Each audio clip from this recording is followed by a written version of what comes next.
Well, welcome back to the channel. Today we are at Ruby Falls and we're going to take you inside and show you around. If you've never been here before, I think you will be impressed.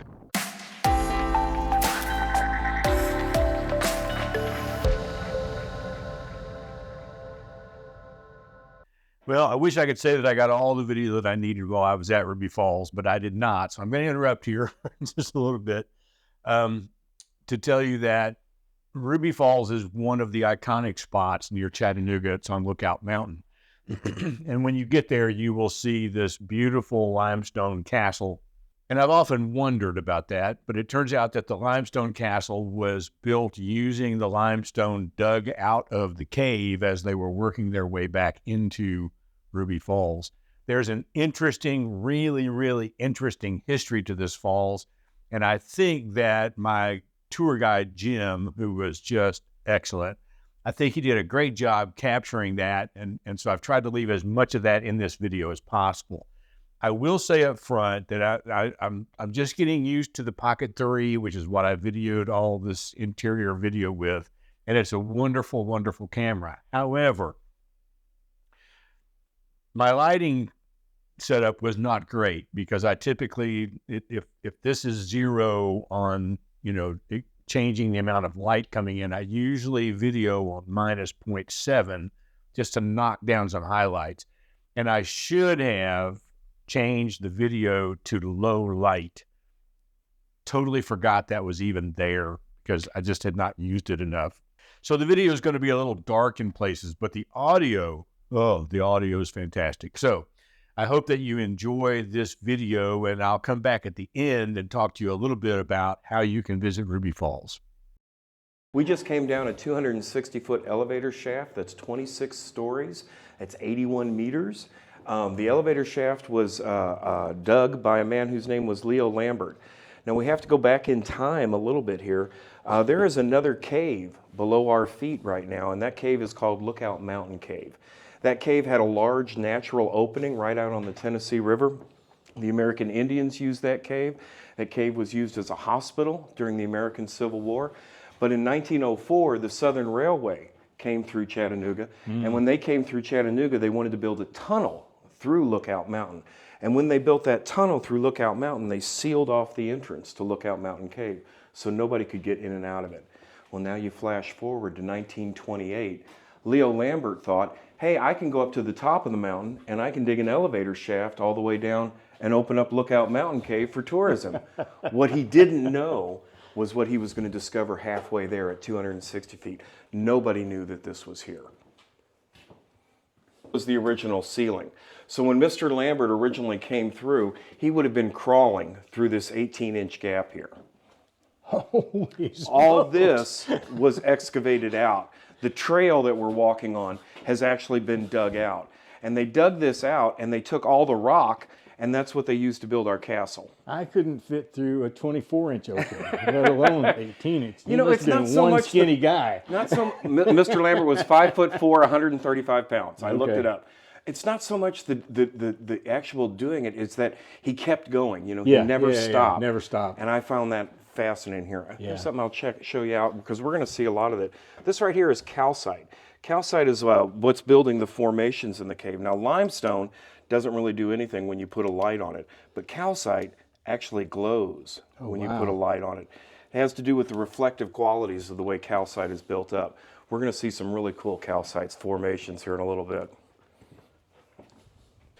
Really, the only rule that we have down here is that we're asking everybody not to touch the formations. When you touch the formations, it really inhibits their growth.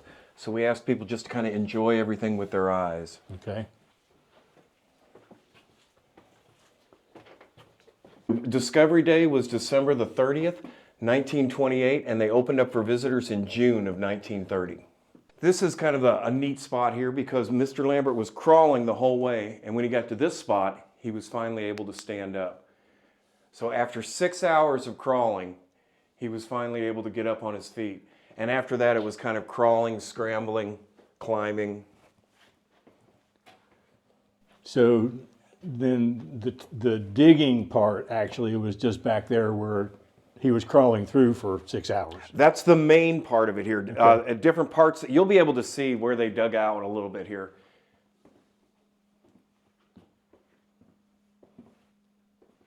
Lookout Mountain is a giant limestone lump, is what it is. And it's got a sandstone cap at the top of it. That sandstone cap erodes in kind of interesting ways, and that's what makes Rock City so popular, is some of the different ways that the sandstone erodes. Let's take a pause here because I want you to check out the first major formation we're going to be seeing. This one's called the Cactus and the Candle. It's just a nickname. The background is the back one is the cactus. The front one here is the candle. It's made out of calcite. Now, calcite is a very unique element. All rain is acid rain. We've talked about acid rain. You know, you hear it on the news and things like that. But all rain is acid rain. Okay. And when it comes in contact with limestone, which is what we have here at Lookout Mountain, it creates a chemical reaction and it dissolves and it absorbs that limestone material. If that same drop of rain comes into an open space, like a cavern, that's when that water can evaporate away and it leaves behind its mineral deposit. And that's what this is all built up out of here. This is calcite. Mystery Falls. Okay. It's not accessible to the public. But what it is it's a connection between Ruby Falls and Lookout Mountain Cave.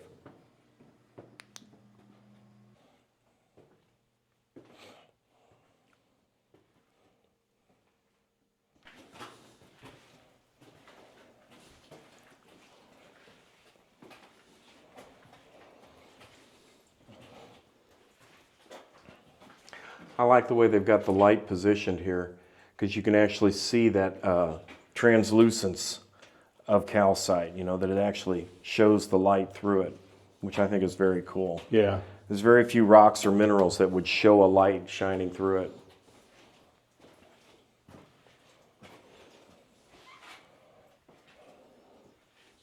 And then if you fast forward again all the way up until the 1980s, that's when Ruby Falls actually gave away the lower cave. We transferred ownership of the lower cave and we gave it to the Southern Railway.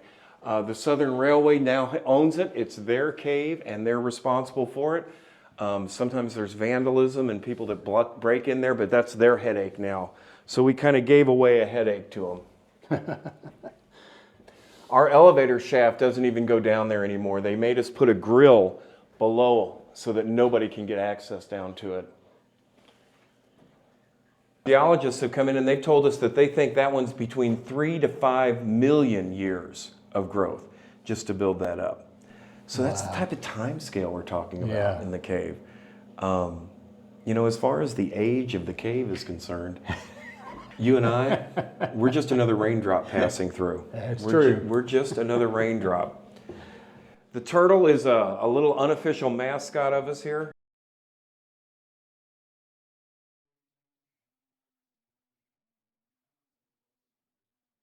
Stalactites are when you have a pinpoint hole in the ceiling and it kind of creates an icicle look.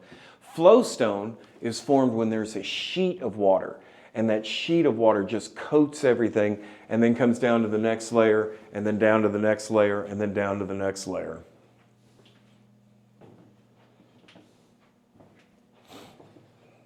It's just amazingly beautiful. We are one of the prettier caves. Every cave has its own kind of feel, its own kind of flavor. I think Ruby Falls is a beautiful cave. It's one of there's some caves that Mammoth Cave is so huge that you're just, oh my gosh, you know, it's enormous. But I think Ruby Falls is one of the most beautiful caves. That's what's inside of all of these formations, and it's unfortunate that they're broken off, but you can get to see the crystal structure.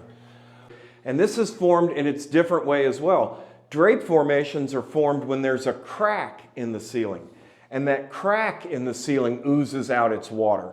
And so it doesn't take the traditional icicle shape, it takes whatever shape the crack was here. That one's about 3/4 of an inch of solid calcite up there. It's got a calcium carbonate base to it, which is what makes it white.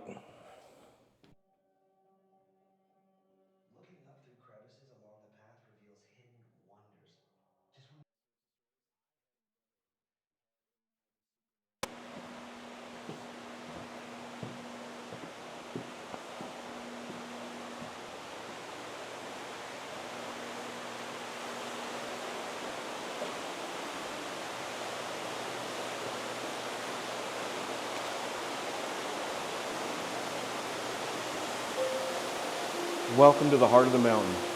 And you can go all the way down to the safety rail.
From the floor to the ceiling.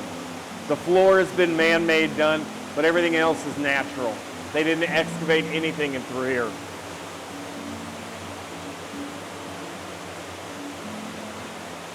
They think about 30 million years that the waterfall started at this end and has been working its way back. Okay, now I see this crack right up here. Mm-hmm. So is that from the That's not from the whole water? distance, though I'll tell you something interesting about that. I'll show you this. In 1928, Leo Lambert didn't come in through this tunnel. Okay. This tunnel wasn't built in Oh yeah, you said it was 1928. a man-made tunnel, yeah. Leo Lambert came in here. They had carbide lamps on their helmets, but carbide lamps only last about 5.5 or 6 hours. So after that, it was handheld kerosene lanterns. So December 30th, 1928, Leo's been down here 14, 15 hours. He comes around that crack right there with a kerosene lantern, and he's the first human being to ever set eyes on that. Over the years, it did get a little bit degraded and it was a little bit vandalized. So this is kind of man-made. We're not trying to fool anybody, Yeah. but we've kind of put it back the way we think it should be put back here. So this is a little bit reconstructed here. But you guys, you are more than welcome if you want to dip your fingers in to feel how cold the water is. It's 55 degrees, so we do let people dip if they want to feel how cold the water actually is. But this is another one with the coins where it's just like, gosh. And I see people do it, and you don't want to yell at somebody when they're on vacation or anything.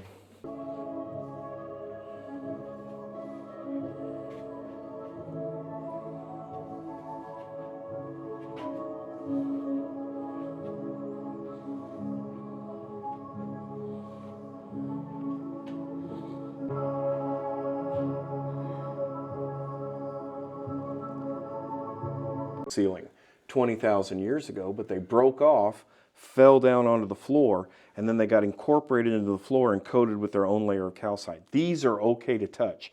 It doesn't hurt a thing to touch these. These are stalactites that have fallen off the ceiling and are now incorporated in part of the floor matrix itself here. That's pretty cool. Other cool thing I get to show you is the elephant's foot. Now the elephant's foot was a stalagmite that grew together as a column formation. But when it originally formed, it was sitting on a bed of gravel and sand. Now at some point in history, all that gravel and sand got flushed out from underneath it and left it suspended in midair. I think you will agree that Ruby Falls is just a magnificent spot. And the history of it is just, it's mind-blowing.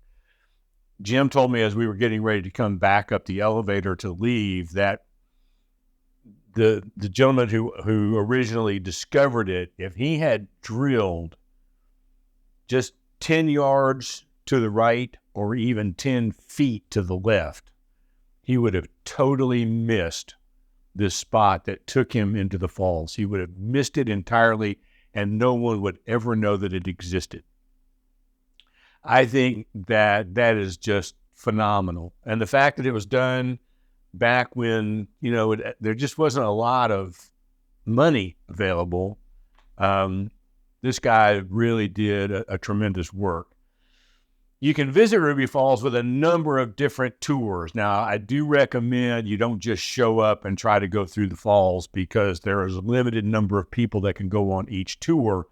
And what Jim told me was that in the busier seasons, they start grouping the tours a little closer together, so there's, a lot more flow, easier to get to. But it's really better if you go ahead and reserve your tickets online. Now, having said that, there are general admission tickets that go pretty much throughout the year, but there are also special tours that you can take that I would encourage you to look at. One is a lantern tour, where they will turn the lights out and do the entire tour just by lantern light. I think that would be phenomenal.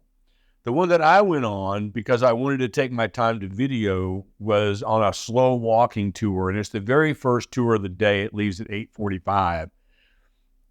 And because it's the wintertime and traffic is slow, I was the only person on this tour. And if you're going to go to Ruby Falls, whether you need to go on the slow walk tour or not, I recommend you take a look at it, because you're almost guaranteed to be in a really small group of people, especially if you go during the cold months of the winter like I did. You may be the only person or the only family on this tour, and they will take as long as you want. There's no time limit to this tour. If you want to stop for a while and talk about a particular place, they will do that. They'll let other tour groups pass you by, and they will just continue the tour at your pace. It was mind-blowing to me. So I hope you've enjoyed this little tour of Ruby Falls. I do apologize again that the lighting was bad, but it is what it is. And we'll take you through some other spots around Chattanooga in future videos. Thanks for watching. We'll see you next time.